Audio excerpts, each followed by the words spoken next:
Rajshahi medical college হাসপাতালে গত ২৪ ঘণ্টায় হামের উপসর্গ নিয়ে চিকিৎসাধীন অবস্থায় আরও ৪ শিশুর মৃত্যু হয়েছে। একই সময়ে নতুন করে আরও ২৭ শিশু একই উপসর্গ নিয়ে হাসপাতালে ভর্তি হয়েছে। বৃহস্পতিবার রাজশাহী মেডিকেল কলেজ হাসপাতালের মুখপাত্র ও জরুরি বিভাগের ইনচার্জ ডাক্তার শঙ্কর কে বিশ্বাস মিডিয়া সেলের মাধ্যমে গণমাধ্যমকে এসব তথ্য নিশ্চিত করেছেন। ডাক্তার শঙ্কর জানান, গত ২৪ ঘণ্টায় হামের সন্দেহভাজন উপসর্গ নিয়ে রাজশাহী মেডিকেল কলেজ হাসপাতালে নতুন করে ভর্তি হয়েছে ২৭ জন। একই সময়ে সুস্থ হয়ে হাসপাতাল থেকে ছাড়পত্র পেয়েছে ২৪ জন রোগী। এছাড়া চিকিৎসাধীন অবস্থায় গত ২৪ ঘণ্টায় ৪ শিশুর মৃত্যু হয়েছে। তিনি আরও জানান, বর্তমানে হাসপাতালটিতে হামের উপসর্গ নিয়ে চিকিৎসাধীন রয়েছে ১৩২ জন।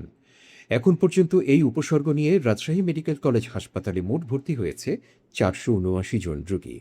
এর মধ্যে চিকিৎসাধীন অবস্থায় মোট ৫০ জনের মৃত্যু হয়েছে। শেখ সাদি, এফবিএন নিউজ ডেস্ক।